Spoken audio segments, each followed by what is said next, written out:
You unlock this benefit with the key of Patreon. Beyond is another dimension. A dimension of thought. A dimension of speculation. A dimension of mind. You're moving into a land of both waffle and substance. Of things and ideas.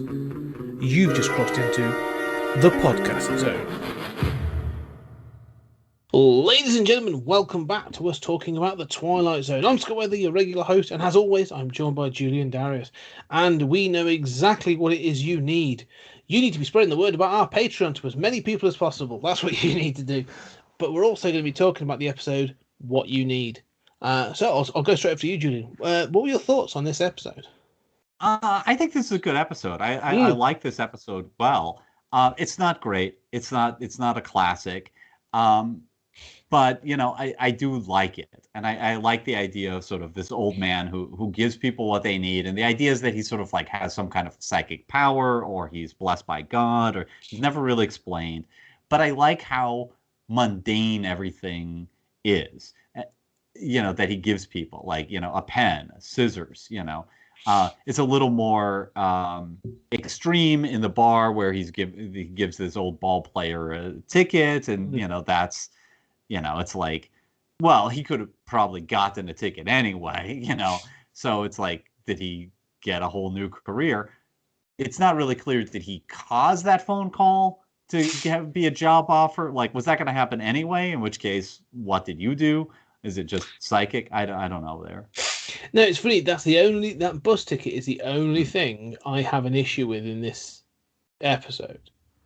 Because everything else has a sort of like the one thing I thought was like a final destination, you know, like it triggers another event, like it allows something to trigger.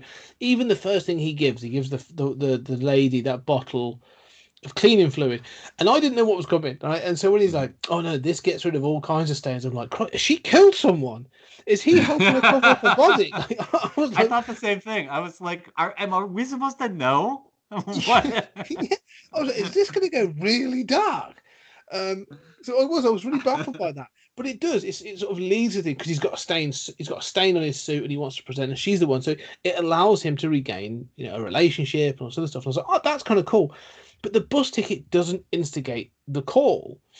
It allows him to go, but he could easily have gone. If he's spending money on booze, I'm pretty sure he can go and got the ticket. Like, so, I don't know. I was thinking, you know, could he have given him a quarter or sort of something else that he could have then called someone, or I don't know. But there was another way of doing it. But that's the only thing in this episode where I'm like, that doesn't quite feel, doesn't fit, you know, with it, because everything else is sort of like is about with the guy, this what's his name, the villain of the piece.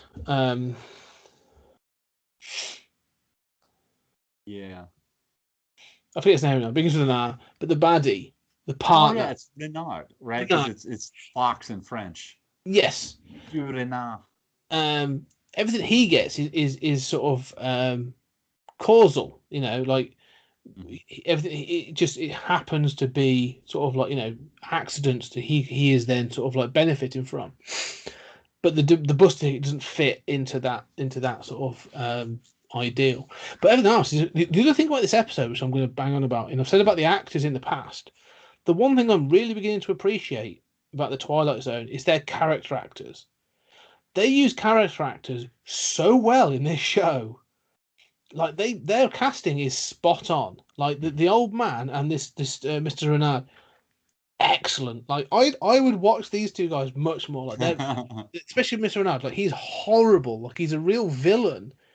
Yeah. But like the way, you know, he's just very, very good in this episode, and I'll get into some of the shots I really like of him as well. Actually, they film him in a really cool way at one point. But yeah, no, I like this idea, and also I'll let you go in a second. But one of the things I like about this as well is it hints at a bigger, there's a bigger world to this. At one point, Mr. Renard's like, oh, you know, you might be satisfied with contentment. You might be, you know, with your little life, but I'm not. I want more. I want luxury, pal. I want all this. And the guy says to him, the old man says to him, like, you know, well, there's a reason. There's a reason I don't do that. He doesn't. He never tells them what it is. You never find out. But there's almost like, oh, there's a prequel to this episode where this old man used this power and it blew up in his face, and he's pulled back and now just lives this life of contentment. Almost like, is he then? Is he on a road of retribution, doing these things to help others rather than to help himself? Like, there's another episode in there, and I was like, so I liked that as well.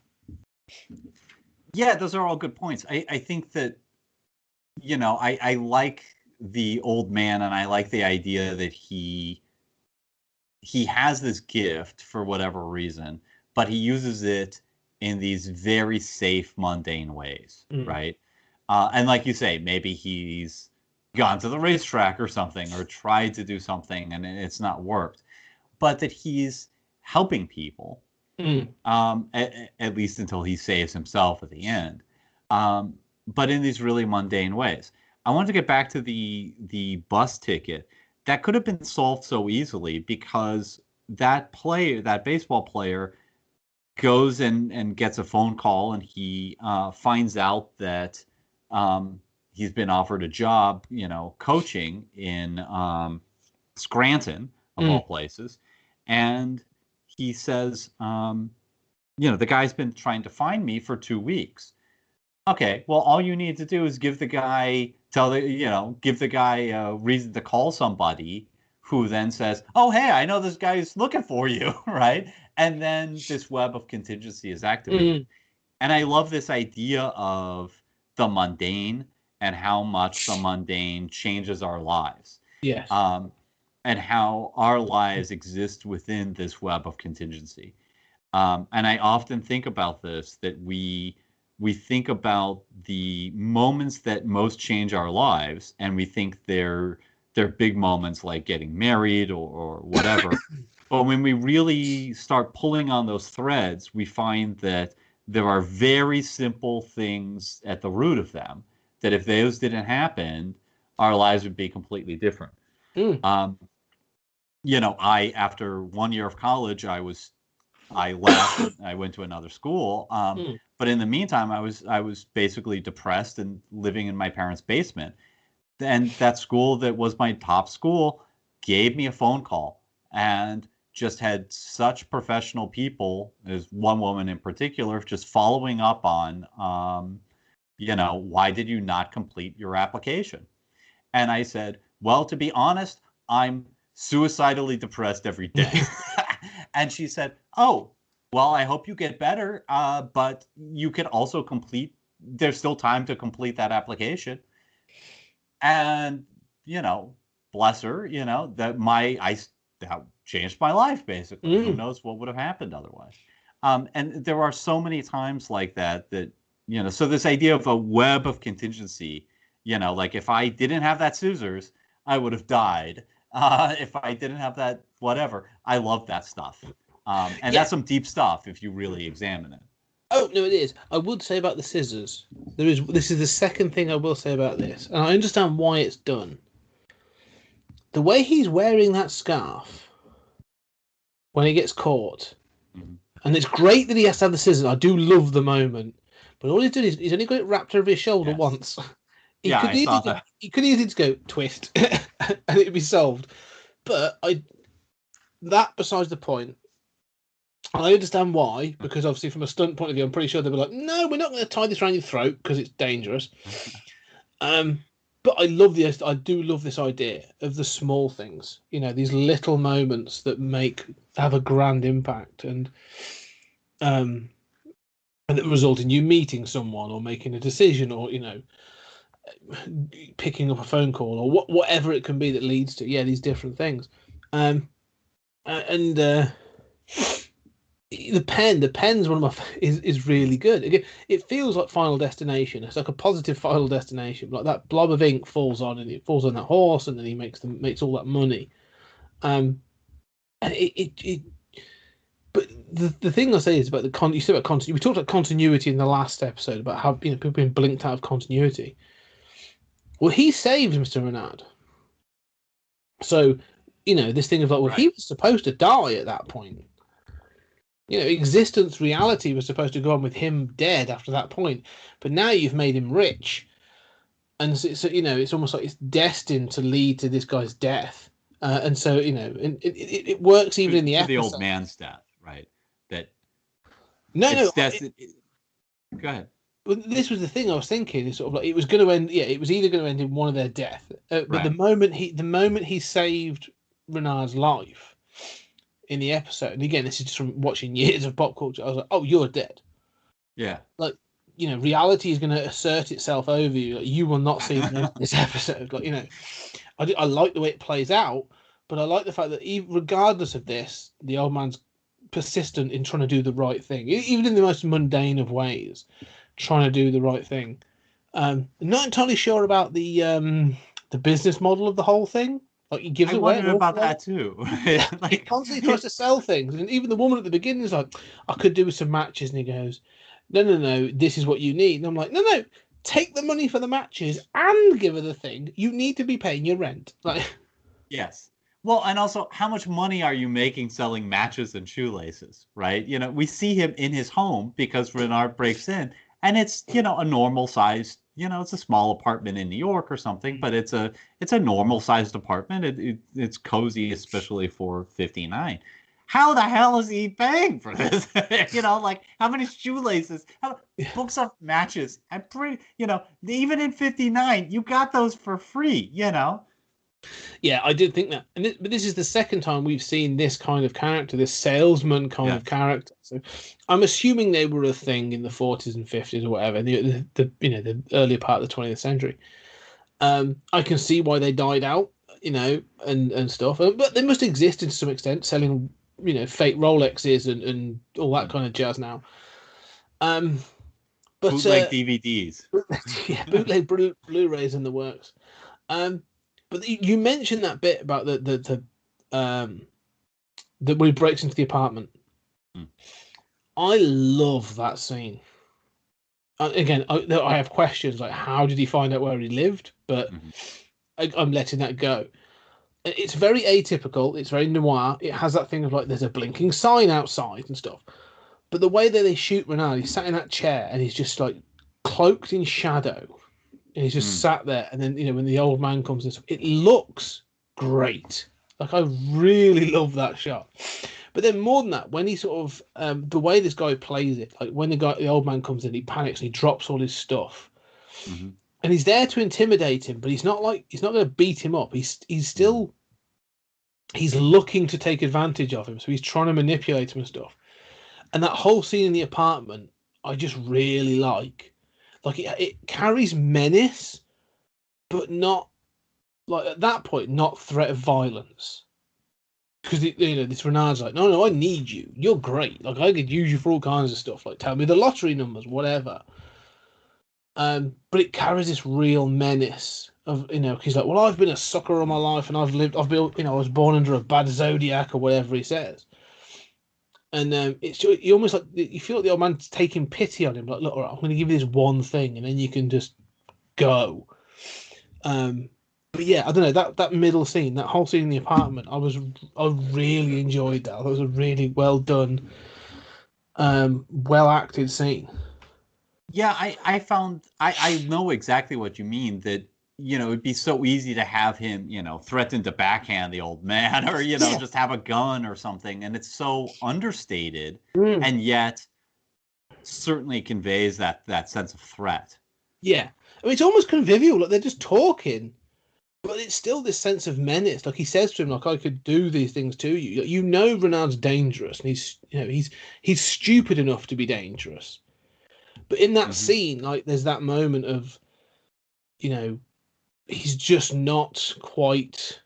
He's holding back, and like I say, it's just understated. And I was like, for a TV show, like, you said before, they're clearly churning these out, but they are hitting their groove, and they are now sort of entering in scenes where I'm like, oh no, this isn't just a good concept. I'm no longer just here for the concept. Like, I'm digging the characters and I'm enjoying what's being presented. Like, this is, I really enjoyed some of that stuff.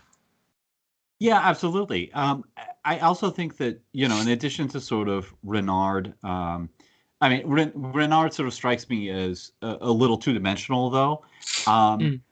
He is introduced as a lifeline. I mean, and really, the opening narration is super mean. It's like he's lived 30. I'm quoting. He's lived 36 undistinguished, meaningless, pointless, failure-laden years. Like, wow, Rod Serling really hates this guy. Yeah, I was surprised that Rod Serling didn't come in and just punch him and then walk off.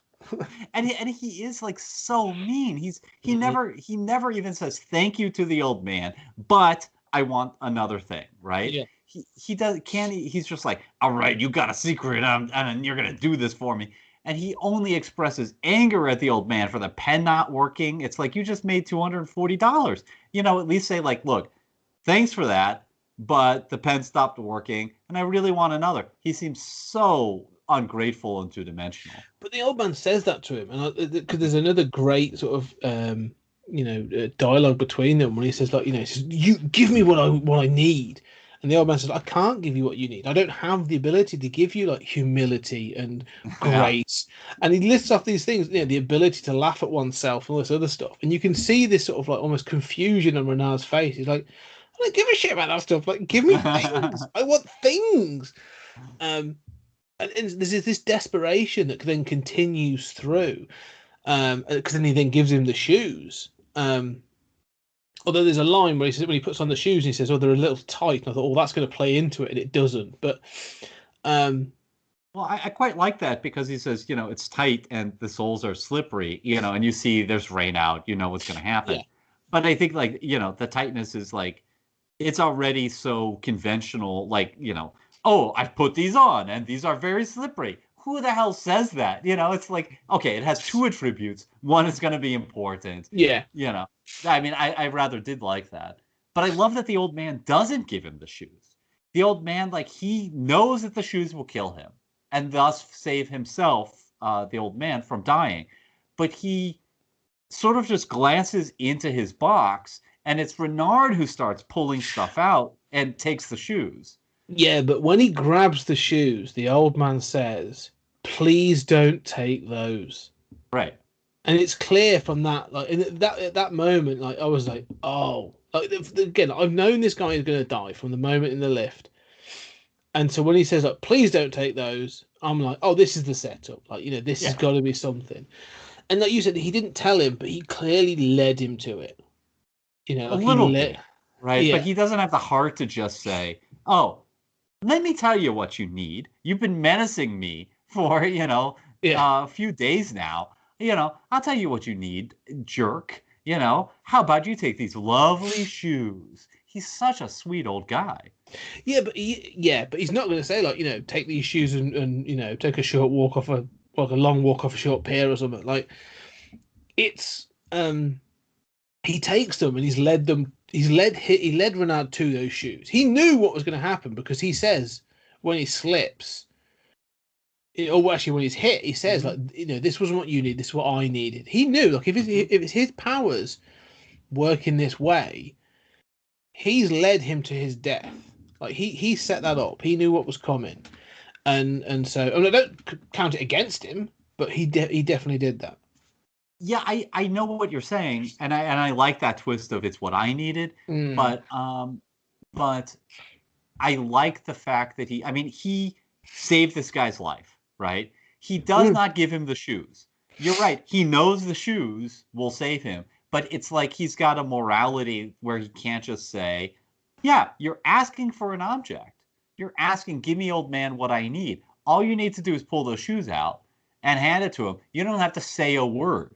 He does not do that. He knows that will save his life. That is as easy as saving his life will be. He looks down, and you're right. He kind of like once the guy has already found the shoes and it's like, "This is it, isn't it?" And the guy's like, No, don't take that. Okay, you're saying it's reverse psychology, but he can't bring himself to just give him the shoes the same way he did a pen, the same way he did the scissors. Yeah, but he knew what those were for beneficial outcomes. Like the pen led to financial gain, and the other one led to saving his life. This is like, I can't give you these shoes because you'll end up dying. I don't know. It feels, it's a little bit the same as like Batman saying, I'm not going to kill you, but that doesn't mean I've got to save you. It's that thing of like, well, it's almost like murder by omission type thing. But I do like the ending, and I do like it as this thing, because then it has a weird ending because he then gives another guy a comb. Like, the guy's hit by a car, and the police will turn up. It's a crime scene, and this couple run out to basically rubberneck over it. And then he gives the guy a comb because his hair's a mess. And then the photographer takes a photo of him, and he's like, "Oh, I've got a comb." And it's a weird little, epilogue to be like, "Oh, he's back doing his thing." But all I can think is like, why the fuck is this guy taking a photo of people out in their dressing gowns by a murder scene, like by a crime scene? Where is that photo going? Well, I guess it's going in a newspaper, is the implication, but it could just be a weirdo, like you say. I was more confused by like, why does he need to look good in the paper? And there are a couple times like this where, like that woman with the spot remover, that's not what she needs. That's what the other guy needs, who's already gotten a career. No, but what she needed was a man. That's what she needed. Yeah, she was looking for something. Yeah. Yeah. So I mean, there is sort of the implication that maybe she would go with him or something, or this is the start of a beautiful relationship. And the same thing, like we can kind of guess, like, well, maybe having had that comb, his photo is going to be so beautiful in the newspaper that somebody's going to say, like, I want to give that man a job or something like that. Yeah. Right? But we're left to imagine that. And it's kind of hard to imagine. No, but this was a good episode. I enjoyed this episode. It's good fun. I enjoyed the actors in it. Like you say, not a classic, but I was having a lot of fun with this episode. I'm it's getting into its groove now. I agree. I will have one final complaint, which is that Renard. It doesn't take much for Renard to figure out, hey, this guy is obviously psychic or something, and got this guy a job. There's a bartender who all he does is make fun of everyone around. The bartender says both.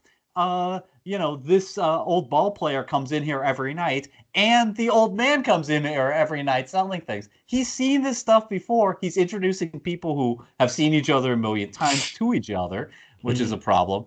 But, I think it's not just Renard. It's like Renard would have to be completely dense not to notice this. Yeah. Why doesn't the bartender and everybody else in the room say, hey, you got something for me? Yeah, I think it's trying to highlight the selfishness of Renard, isn't it? That he goes straight for it. But you're totally right. I did think about that with the ball player and the old man when he says that both of them have been in every night, and you're like, then they know each other. Like this should be like Cheers, like it should be a routine. But yeah. Anyway, we've run over on this one a little bit because it was a good episode. But anyway, so Julian, thank you very much. That was a good one. And ladies and gentlemen, we'll talk to you on the next episode.